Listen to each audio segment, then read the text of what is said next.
did that last time. Why did you do that? Okay, so I'm going to hit the go live, and then we're going to go live. You ready? Mm-hmm.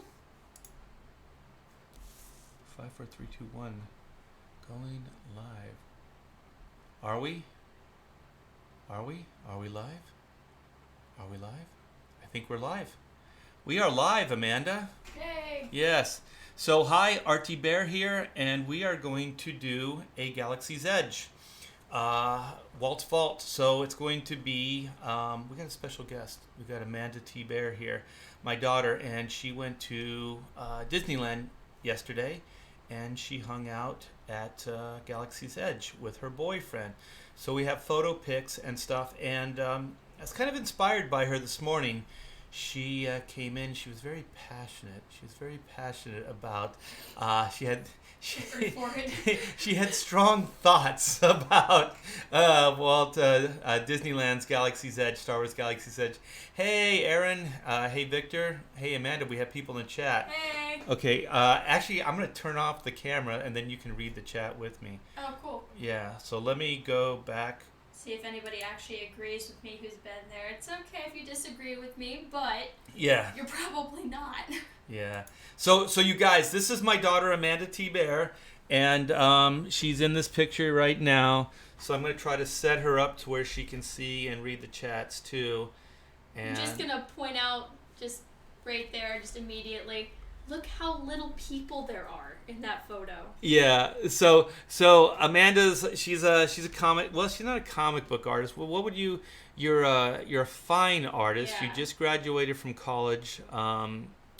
What is it, Laguna? Yeah. Art and design, and so she's got a degree now. So she's actually an artist with a degree. Watch out, world! Woo-hoo! Yeah, and you're a fine artist. But what would you say your specialty is? So what I do with my paintings is I paint a lot of my like weird fears and nightmares. So they're kind of surrealist, but not really. That's just what the school called them. They're kind of horror-based paintings. So my last series I did cornfields. So it's a different series of my fears, but in cornfields, because I figured what's scarier and more isolated than a cornfield. So let's do a scary thing. So that's kind of what I do. They're like spooky, but in a fine art sense that they're like classical poses. They're all oil paintings. They're big on canvases. Yeah. Amanda is gorgeous, Aaron says. Hey, thank you. Yeah. I made her. I was part. Half. I was half. That means that my dad is half gorgeous too, so it's like a half compliment to you. Thanks. That's where I was going with that. So yeah thank you. And so you've been up in a few galleries, and so that painting that you were talking about was making the rounds, right, with the galleries? Yeah. Yeah. So she's very, very talented, and we did. Oh, well, she was so taken. This is how I should tell the story. She was so taken by Brian Polito, because we do cons together too. Amanda and I do cons, and we were set up next to the Coffin Comics booth. Yeah. And so Brian Polito is the Lady Death guy, and so he was so taken by Amanda's paintings and stuff that he asked her to do a cover for Lady Death, and he wanted her to do a painting. But I think that this was years ago, right? You were a little shy about it? Yeah, so we did like a collab. So I drew it, and then Dad inked it, and then it just became like this really cool cover. So it's like, got to do a cover for a comic with my dad. So that was pretty cool. Yeah, so we kind of laid it out together, the idea, and it evolved. And then Amanda did the pencils, I guess, like the finished pencils. And then I kind of light boxed them up and then inked it, and we turned it over to, was it Thomas? Thomas Mason to do the colors, and it came out stunning. It was amazing, and it was the San Diego Comic-Con exclusive, not for last year, was it the year before? 3 years now? Holy moly. Yeah, Brian asked me to do another cover for him this past San Diego, so maybe we'll team up again. Maybe. Mind it. Yeah.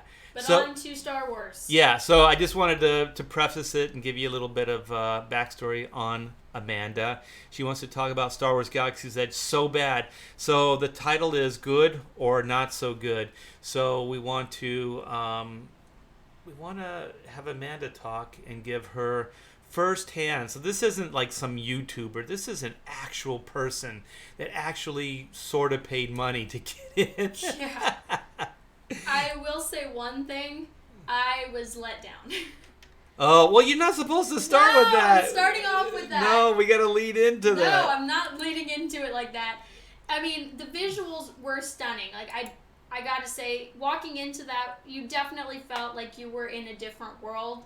They did a great job with theming and detailing, like everything down to like the rust and like scorch marks on certain parts.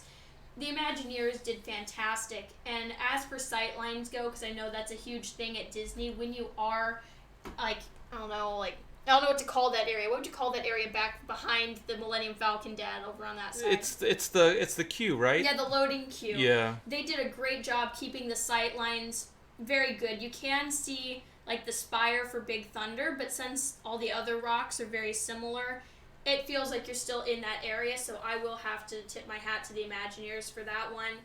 But it is true, the rumors online that have said that Disneyland is a ghost town right now, it is. It really was pretty much dead. When I first got to the park, it was maybe 11 o'clock, and I ran straight over to the ride here, and it said a 70-minute wait time. I probably made that line in a little less than an hour. So it definitely, they got people in and out of that ride really quickly. Weren't you saying it was the longest you waited was 40 minutes, and then the second time you went was less, right? No, I waited about an hour for the first time. Oh, okay. The second time I went on it was around 9 o'clock at night, and I waited about 40 minutes for it, which is not a lot considering, the wait time for Star Tours most of the day was 60 minutes or more. So what's the other one? Haunted Mansion. Space Mountain. Space Mountain, thank you. That one had a longer wait time than this ride. Well, and those rides have been around for 30 years. Like, this is a brand new ride that the queue, or to wait in, the queue is the same. Yeah. Like Haunted Mansion, Pirates, Indiana Jones, they're all about 30 minutes to 40-minute wait, right? Yeah, I would say so. Not yesterday, but on the usual. Yeah, it's usually about that. And even Star Tours only had a 20-minute, 25-minute wait time most of the day. I mean, it was pretty much dead. I walked on 4 rides. I just walked straight up to the loading. I mean, it was pretty dead. I mean, it was a Monday, but it's summertime, and usually it's not like that. But for a brand new attraction... it was I was a little disappointed with that. I mean, you can see there's not really many people there. And this was right at 11 o'clock, and it didn't really get much better than that. Which was great when you think about it, because you pay the money and you don't want to be waiting in a 4-hour line, which is absolutely fantastic. But for a brand new ride, I mean, this thing's only been open for, a month?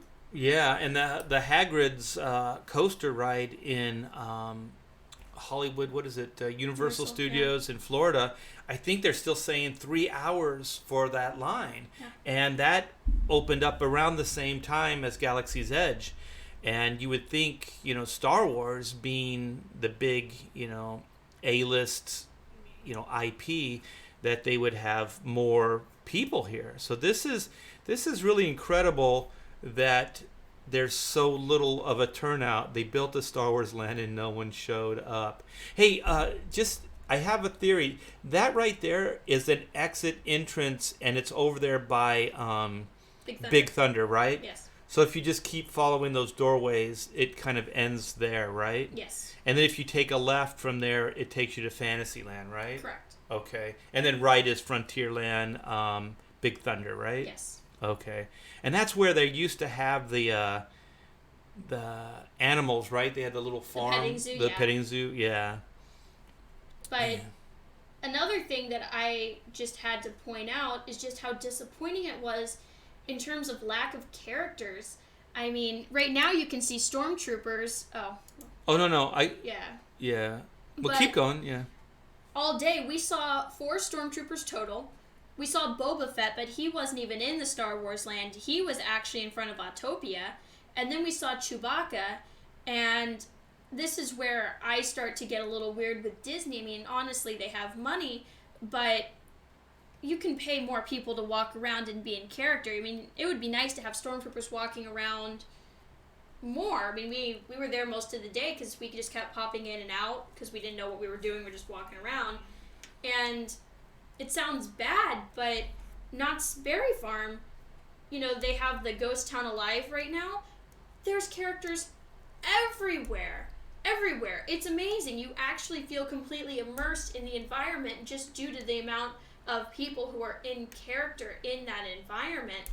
And I didn't feel that in Star Wars. Well, in a lot of the concept drawings, and this has been a big complaint, that they showed in the concept drawings droids walking around, or droids like strolling all over the place, and aliens, so people in alien costumes, because this is supposed to be an alien, port town or whatever, port galaxy or port planet or whatever. And so it's supposed to be immersive. So this thing is supposed to not just be a land, that goes right into any of the other Disneyland, like Adventureland or Frontierland or Tomorrowland. This is supposed to be like all-inclusive. It's supposed to be like you're really there in Batuu. And so, one of the things that people have been saying is there aren't a lot of aliens, since this is an alien landscape, and there aren't a lot of droids, kind of bopping around. And you brought this up, Amanda, there's no legacy characters. No, not at all. Well, I guess Chewbacca. I didn't hear, and I could be wrong, I mean, it was kind of noisy in the queue. I didn't hear one reference to Han Solo. It was only Chewbacca. They kept referencing Chewbacca. And there was no mention of Han at all. And like my dad said, I went with my boyfriend, who's a huge fan of the originals, and we kept looking around, and he's like, where's the Carbonite Han? Where's all this stuff? And it just was not there. So I felt like they failed to deliver on a lot of the original, characters and the premises. Like in the gift shops, you could find stuff that was like, there was busts of Leia and Queen Amidala, and there was stuff like that.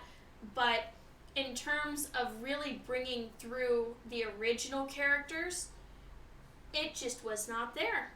Even in the gift shops, it just was not there. Yeah, there are people that say like Star Wars really is those legacy characters from the first, the original 3 movies, and that the prequels and the new movies haven't quite got the iconic characters yet, I guess. And even in the gift shop, they had like busts of like all the characters. It wasn't even like a young, like any of the characters young from the new movies. They were all older. They were old Carrie Fisher, old Mark Hamill. So they weren't even capitalizing on them when they were young. It was most of them when they were old in the new movie. So that was a bit of a letdown too, because if you were thinking that you were going to go there and get a bust of young Luke Skywalker, you're going to be fairly disappointed. Yeah. My thing is, I think I've heard some fans saying that there's a lack of legacy characters, and if they would have had more of them in the park, then it would have been a bigger success. But I just want to throw this one thing out there. If you're going with the stories that they're telling now, those legacy characters are older, or some of them are gone. So it would be weird to kind of have Vader and Luke and those characters in the park because they're all past tense. Yeah. So there could be like some history of them, like there could be like their legacy that could be built in. But as actual characters in the park, it would be weird, because especially like if you saw Vader walking around, and they're definitely First Order. Right, it's First Order and Kylo Ren. It would be weird because you go, isn't he dead? Like, so I think it's kind of a catch-22. People want the legacy characters, but at the same time, I think it would pose some weird questions as well. So what is this that we're looking at, Amanda? So this is like the gift shop area. So they had like this kind of like a weird strip mall in the middle of everything. And all of these stalls, there were probably about 10 shops, and each of them were stalls. So it was kind of cool, like you're supposed to be in this alien market. So each of the stalls had different things, like some sold toys, some sold clothing, and that was actually pretty cool walking through all the gift shops. What was weird, though, is they only allowed you to buy one item per person, which I understood why. I asked one of the cast members, and basically, because they have to tell you in character, what I got out of it was the reason they were doing that is because they didn't want people taking a bunch of items like they do at Comic-Con and then selling them on eBay, which I 100% understand, but some of these gift shops was definitely generic. Like, you could buy coffee mugs and pens and pins, which means if you wanted 2 pins, forget it. You can't have 2 pins. You can only have 1 pin. So that was a little bit of a letdown, especially for the generic items. I did understand it more for the store that's in front of us now, because that's where most of the busts were, the expensive prop lightsabers. You could buy a whole suit of armor if you wanted to. Is this the antique shop? Nothing had names on it, and it bugged me because I couldn't figure out what these places were called. But this one is the one that sold more like the Hollywood props. I think this is the antiques. This is the one that had the alien dude in it, right? And then it had like the animals up on the wall, the heads and stuff like that.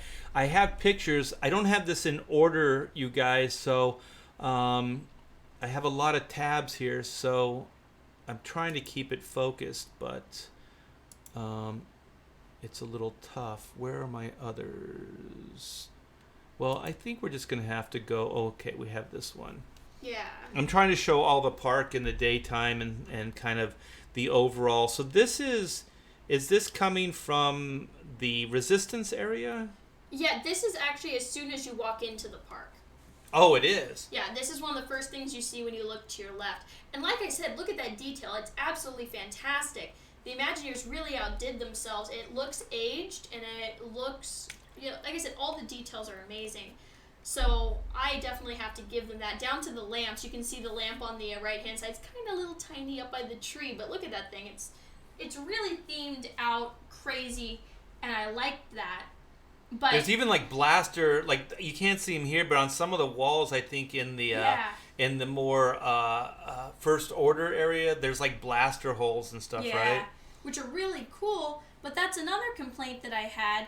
And again, you can disagree with me if you want, which is totally fine, but nothing was labeled in English. I know it's supposed to be immersive and that you're in this little area, but it made it very confusing because we couldn't find anything. And every time I would look around, I would see people on their phones typing in all the little alien language stuff. Well, here's the problem, and I'm probably in the minority. I don't have data on my phone. So if I were to download these apps that people are using to figure out what people are saying, I would have to pay money. And I know most people have data plans on their phones, but I don't. So it becomes an issue for people like me, who are definitely in the dinosaur stone age in technology, but it just made it confusing because the only words that were in English were restrooms. Yeah, it's all in Arabic, but the way it was explained early on is all the people that work there are supposed to be in theme as well. So they're not supposed to reference the outside world. They're like characters. But they're also supposed to be very helpful. So the idea was if you're walking around and you're kind of bewildered and you don't know what's what, they're supposed to help you. Did you have anybody come up and kind of There were no cast members anywhere. Yeah, I also heard they're letting go of a lot of employees just because this thing isn't quite as popular or as big as they thought it was going to be. Part of that could be because the A-list or the e-ticket attraction isn't open yet. But it's gorgeous. Look at that. That's definitely Star Wars. That's a Star Wars location. Yeah, it was really cool, but we couldn't find anything. It literally took us, we went back 3 times. On the 3rd time we were there, we found the cantina. It took us 3 times going back to find the cantina. Well, I think I'm out of daytime stuff. So I'm into the nighttime. Oh, there's a daytime. So this is from the queue of the Smuggler's Run out to the Millennium Falcon, right? Which was fantastic. The queue, there was a lot of stuff to look at, and in the queue, similar to Indiana Jones, they have stuff written on the walls.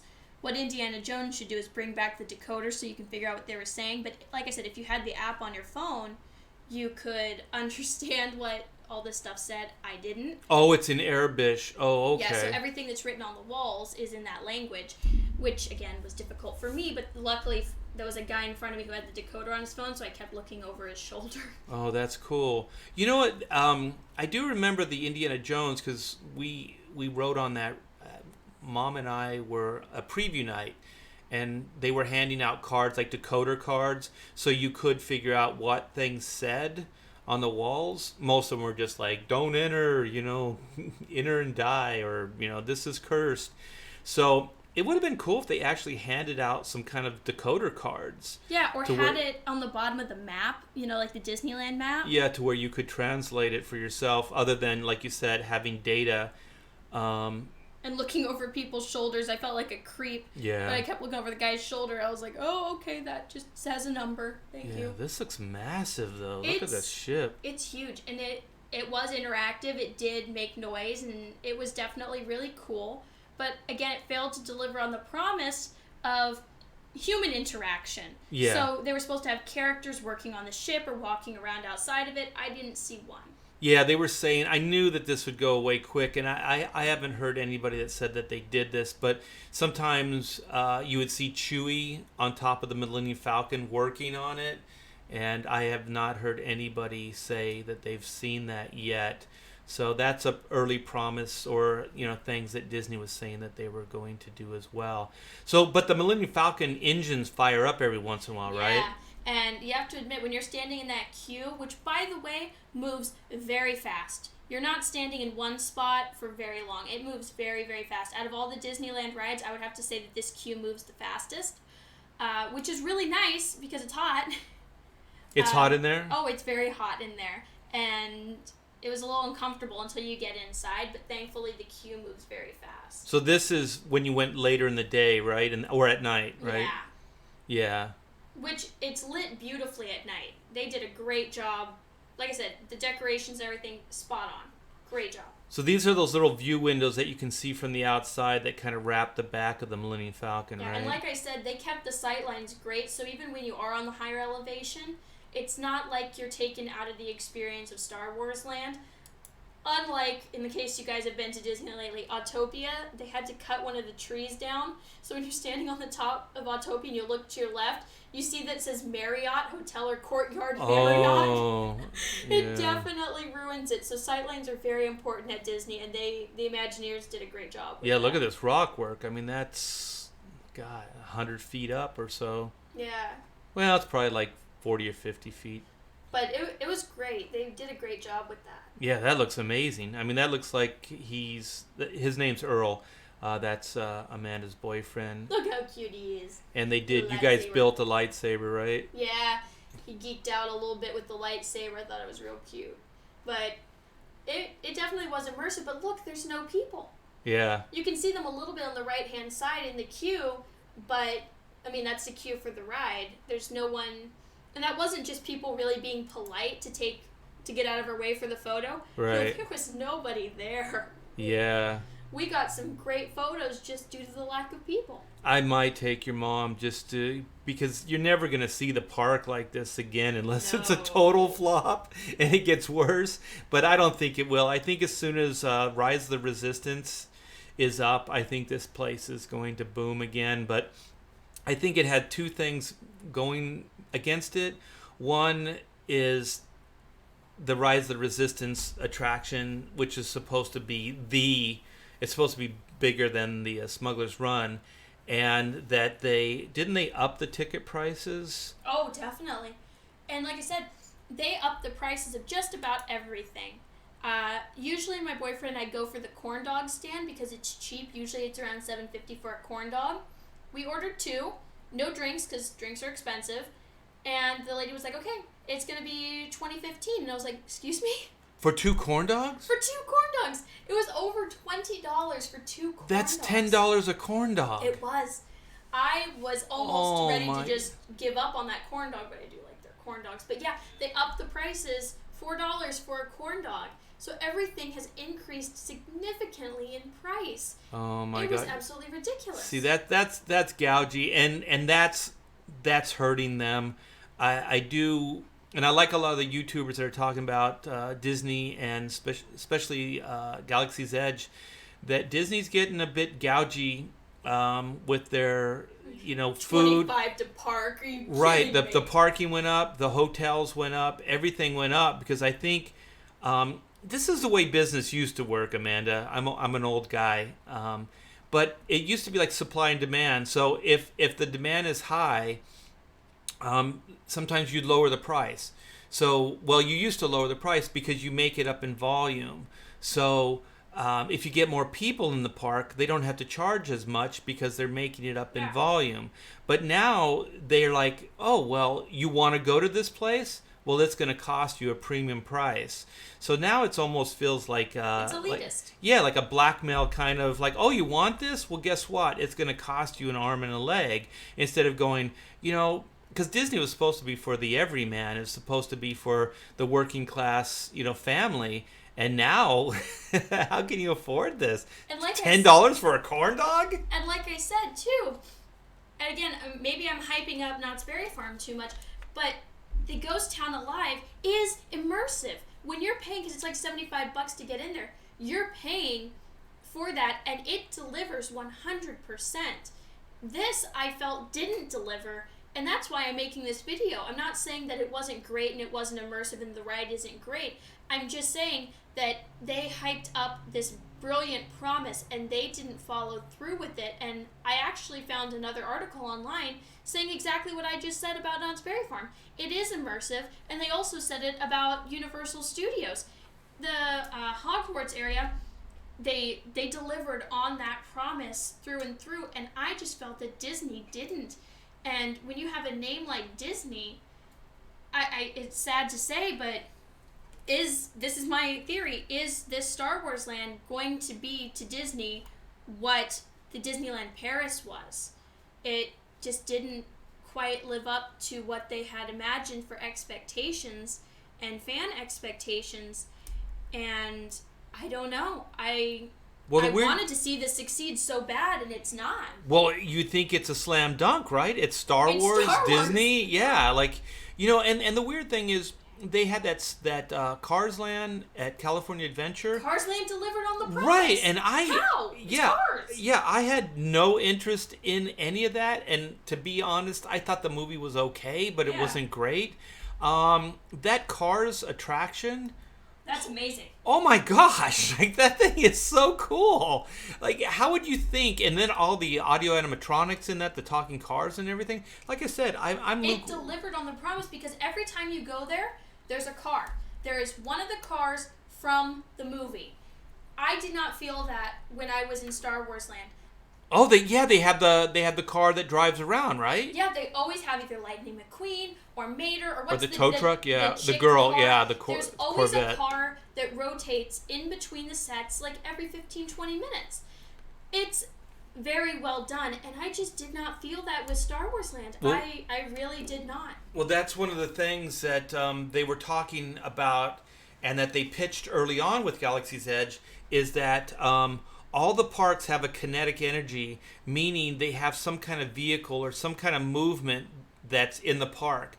One of the things Galaxy's Edge does not have is there's no kinetic energy, meaning like when you get on Main Street, there's vehicles that go up and down. Yeah. When Jolly you go, Trolley? yeah, when you used to go in Yeah. Toontown, they had the Jolly Trolley. When you used to go in Tomorrowland, they had the People Mover. So they have kinetic energy going on. They're usually in form of some kind of transportation. But Frontierland, they used to have a stagecoach and I guess horse rides or mule rides. So it really helps with the visual. And one of the things that Disney had promised or that had let out is that there was, is it a bantha? Is that Something what they like said?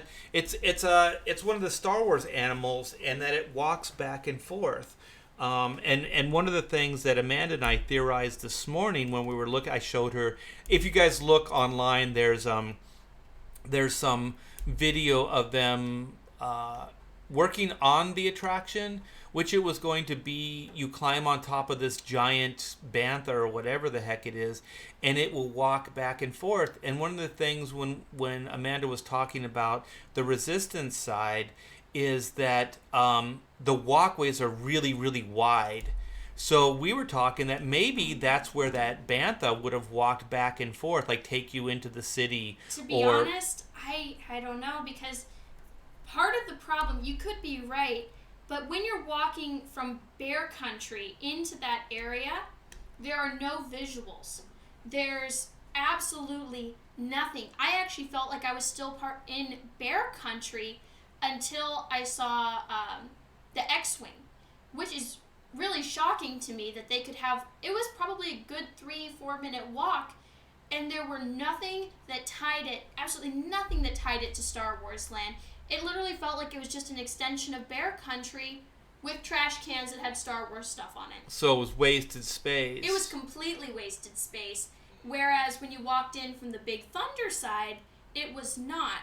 So if they do put in that attraction, I mean, there was walking room, but I don't think there was enough for that. I have a feeling that they're going to put in, like, stalls where you can buy more stuff. But that's all Star Wars Land felt like to me, was a cash grab. Because, I mean, there only is the 2 rides so far. Well, the one that you can go on. Yeah. And the rest are shops. I mean, there were restaurants, which was nice. And they're high end because it's like build a droid, that's expensive. Build a lightsaber, $200. that's expensive.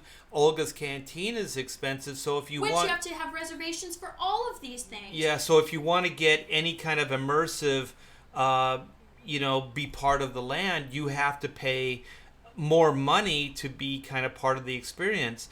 And so, yeah, I think it has potential, but let me find some. This is inside the queue, right, for Smuggler's Run? Which you don't stay in for very long. I expected, with how crazy it was, that you'd be in there for, 5-10 minutes. Nah, you're in there maybe 3. So if you're going to go in there to get some photos, go in with your camera already out, grab the photo, because you're going to be called immediately to go on the attraction, which is kind of nice, but not if you're going for photo ops. Yeah. So there's that. Hey, and so this is Ronto's Roasters, right? This is a restaurant. Which, by the way, I would not want to work there because the little jet engine thing is so loud. You can't talk in there. If you worked there, you would want to die by the end of the day because you can't hear anything. I was screaming just to talk to my boyfriend. You can't hear anything. It's great, visually stunning. Like I said, can't speak. Sometimes I think that the sound is kind of built for more of an audience, like more people in there, so they're louder, but when there's less people in there, it was just obnoxious. Yeah, it just becomes insane. It's kind of like a place where you go in where the air conditioning, like, it's really, really cold, but then you realize there's nobody in there. Yeah. Because it's built for, like, so many people to be in there. That's why it's set that way. I think sometimes the sound is similar. So, we'll keep going back to that. Oh, now we're at night. Oh, this is a great shot. Look at that. It's probably a little distorted. I blew it up too much. The lightsabers, man. That thing is, if you're going to go there, and obviously you're going there to spend money because there's nothing else to do but spend money, do the lightsaber. Yeah. Honestly, it's worth it. And what I was worried about... Keep going. What I was worried about is the fact that there was, like the normal ones that you buy are pretty cheesy because they're plastic, and I was worried about that. And obviously this is my boyfriend's lightsaber. I would never choose green. But, What would you choose? Red, purple? Purple. Always purple. But they're very weighty. It's hefty material. It's made out of metal, too. So don't worry about, anything cheesy. If you're going to spend the $200, it's worth it. You also get a pin as well. So you get a pin, you get a holder for your lightsaber, and you get the lightsaber for $200. It's worth it, which is nice. It makes sound, right? When you wave it, yeah. it does a voon, voon, voon. Yeah, that's cool. So there's that. We're going to wrap this up soon because Amanda wants to talk about the Haunted Mansion 50th. So there's, this is too distorted. That's a great picture, though. Look at that. There's nobody around. If you could airbrush this guy out over here, it'd be perfect. Yeah, so they do all kinds of crazy theme lighting at night and stuff. So you know what? I might go take my wife and beat some of these crowds because I think you can't beat the photo ops. Like, it's not that that densely populated, but man, the photo opportunities are crazy. Yeah, it's worth it for the photo ops, honestly. Yeah. So this is probably around 9, 8-ish, 9-ish. Not 9, yeah. Wow, that is cool though. Okay, so we have one. Oh, yeah. This All is the marketplace, right? Yeah, all the animatronics are fantastic. Look at that little guy. So he breathes, right? He breathes and his little tail moves. Super cute. Although they have this weird spider thing you can buy there. The little robotic spider, it creeped me out. I didn't like it. I can't imagine they sell a lot of those. Yeah, creepy people buying those. Oh, hated it. But that little guy was so cute. And did you save the video of inside the attraction?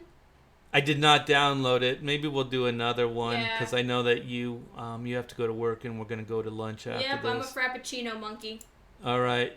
So, Haunted Mansion 50th! see you later. Yes. And you have a piece of artwork that you wanted to share. Yeah. But why don't you talk about this and then I'll go to the camera. So what was, again, a slightly disappointing is for the 50th, you had to buy a special ticket, and then you could go in and, you got a special pin, and then the Haunted Mansion was all decked out.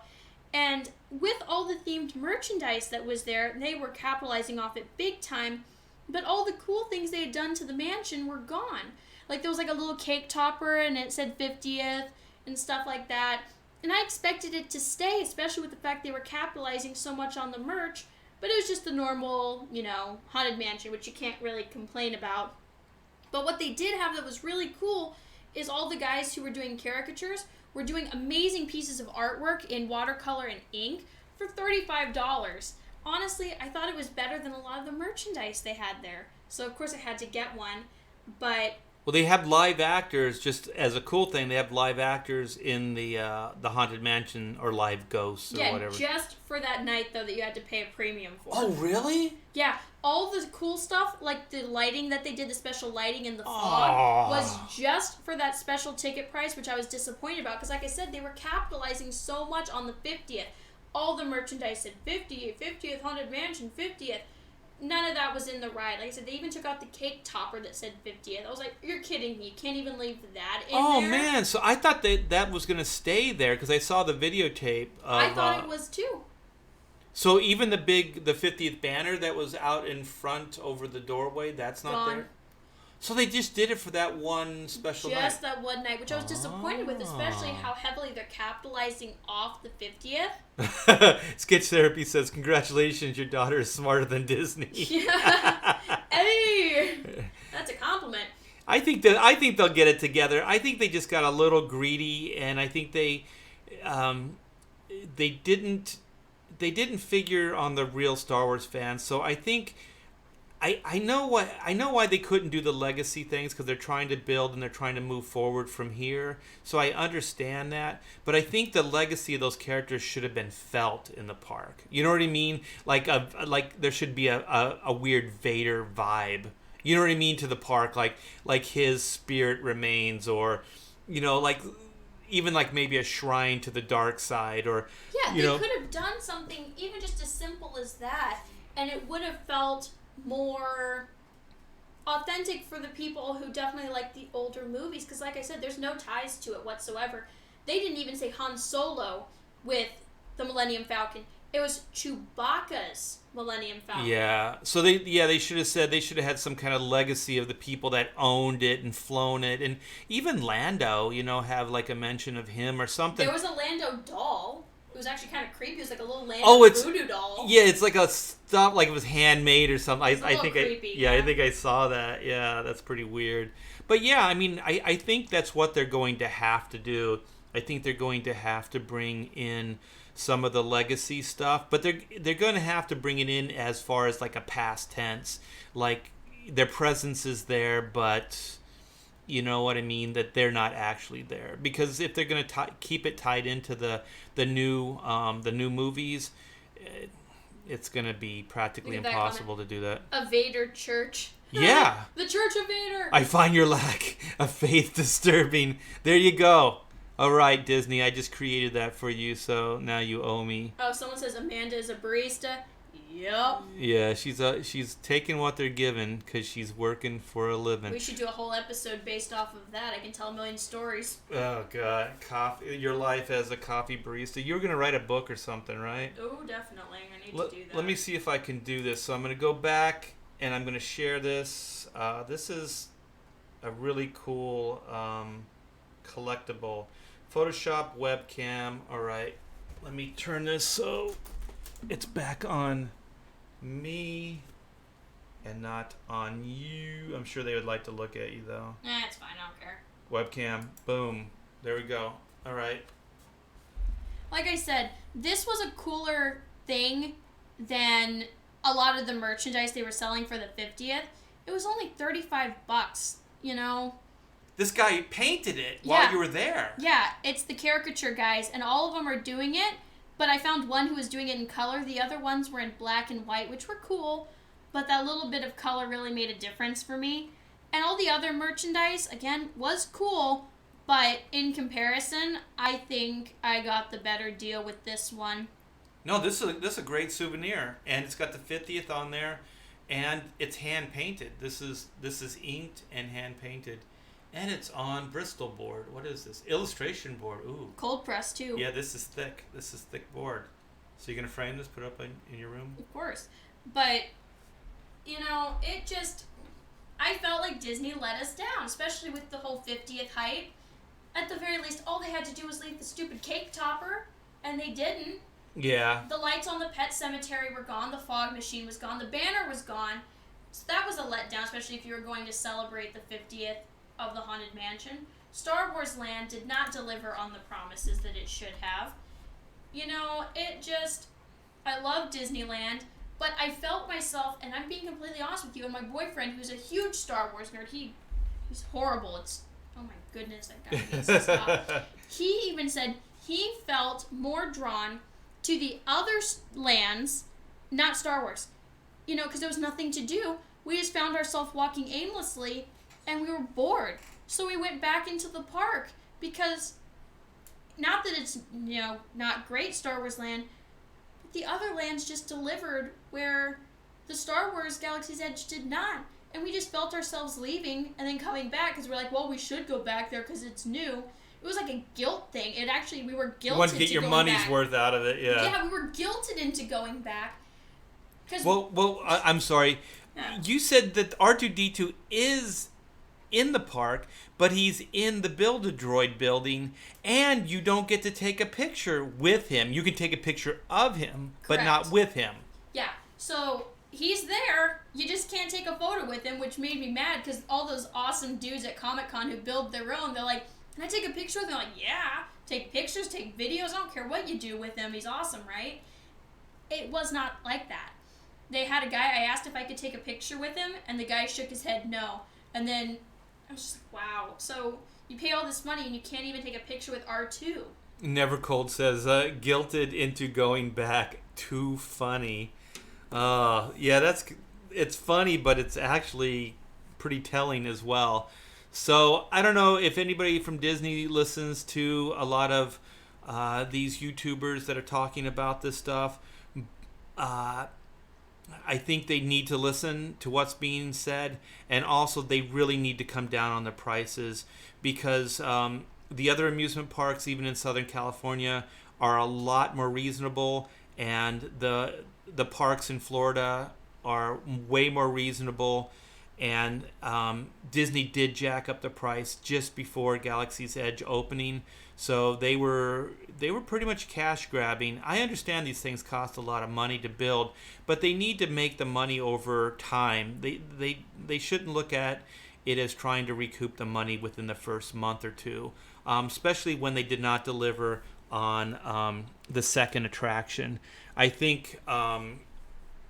Jacking up the rates, the price to get in, the food prices, the parking, the hotel, all that stuff, and not delivering on the main attraction of the ride is pretty criminal, and I think that they should probably reimburse the people that thought they were going to get the whole park, the whole Galaxy's Edge, and only got half of it, and paid $10 for a for a corn dog. You're kidding. And because we always stop and get Monte Cristos because they're my favorite, they're still $20, and they made them smaller. Oh, did they make them smaller? Yeah, they're smaller. So you can't share them anymore because people were buying them and sharing them. Yeah, so they made them smaller so you can't split them. I'm like, you're kidding me. Yeah. But, I mean, it's fun. If you do have an annual pass or you just feel like going, I recommend it. I'm not trying to discourage people from going. It was fun, and I did have a great time. Just don't go in like I did with these expectations of, characters walking around 24/7. I almost expected it to feel like Comic-Con in a way. People in the outfits dressed up, walking around. I wanted that, and to be honest, it just did not deliver, and it was sad. They also said they sell costumes and stuff in Galaxy's Edge. They do. But you cannot wear them in Galaxy's Correct. Edge. So I kind of understand they don't want kids coming up to them, thinking that they'll be helpful, like if they're lost and stuff like that, and that this could be a pedophile's gold mine. I understand that, but if you're not going to provide that, then let people dress up, because it helps with the interaction of this immersive world that you say you built.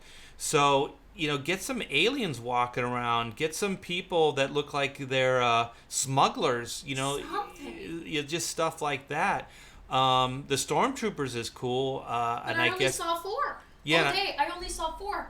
And we went back to that land 3 times. And you guys saw the picture. That was all of them we saw. Right, and I think that Kylo Ren's supposed to be walking around, and you didn't see him, and you didn't see Rey either, right? No. And like I said, I saw Boba Fett, but he was in front of Autopia. Yeah. Why was he in Autopia? What is it, that Star Wars launch or whatever? Yeah. Bay launch or whatever it's called? Yeah. But what the heck? A pedophile's gold mine, never. Yeah, I'm sorry I said that, but yeah. Like it was just weird that we went there, my boyfriend and I, we were so excited. We wanted to go straight to that land, and we were expecting to not ride any of the other Disney rides. We expected to spend most of our day actually in that area, and instead we went on everything twice. I mean, we went on Smuggler's Run twice. There was such a low wait time. Haunted Mansion twice, Big Thunder twice, Pirates we walked on, Indiana Jones we walked on, also walked on to Buzz Lightyear, and we walked on to Matterhorn. There was nobody there. And this is peak summer, This is peak. Yeah, this is when they have the biggest crowds. So usually, even without Galaxy's Edge, Disney is packed. That's why I'm thinking part of it is the admission price. Yeah, it is definitely the admission price for one. But like I said, Galaxy's Edge, when we got there, because everyone ran there, which was stupid of us to go then. We should have just gone in the evening, but whatever. It was a 70-minute wait time. Space Mountain? A 70-minute wait time for what? Smuggler's Run. Oh, I thought you said it was under an hour. It was, they said 70 minutes, but we got through it in under an hour. Like I said, they're really efficient at getting people through the line. But it said wait time 70 minutes. Oh, okay. So it was more like 45 minutes or whatever you said. Or Just under an hour. Just under an hour. Because when we went the second time, that's when it was only 40 minutes. But like I said, Space Mountain, when we walked past it, it had an hour wait time. So you're telling me that Space Mountain had the same wait time as this new attraction. It shouldn't have been that way. Yeah. It was really weird. Yeah, it's they're gonna have some growing pains, going into this. And thanks, Never Cold. The stream I put up earlier for the black and white finished, and if you guys haven't seen that video, please check it out. Yeah, I fixed the chrono link in it, and I'll check this one after I post this up and make sure the Chrono Mechanics pre-launch link is active. So if you guys haven't heard, black and white is finished, and yeah, I know I saw that. If you want to read that, you can. Do you want to read that out loud? I'm good. Yeah. It's Never Cold. Never Cold is cracking us up here. So yeah, so black and white is done as far as the art and writing. It's at the colorist and letterer now, and we're hoping to wrap it up by Monday, all the art, Monday, Tuesday of next week. So then that will be the actual book as far as art and writing, lettering, coloring, all done. And then it will go to print after that. And I have a Indiegogo pre-launch page up for Chrono Mechanics. It's still really, really basic. There's going to be more stuff added. I just wanted to get something going so you guys had a place to, to check out what my next project is. So there is a link in this stream in the the description. So hopefully the link works. If not, I'll check it out later and fix that. So that's that. Please like, subscribe, hit that bell for notifications. And thanks, guys, for tuning in. It's been a blast. And thank you so much, Amanda. This is kind of no problem. Yeah, we just kind of impromptu decided to do this. She was so passionate about this morning. What made me mad? Yeah, she had a lot to say about it. So I was like, hey, why don't you tell everybody? And, this is just a little, heads up. We don't want to, stop anybody from having fun and going. No, go. It was a great time, and the ride is fantastic. But if you get motion sick, do take a motion sickness pill. I learned the hard way.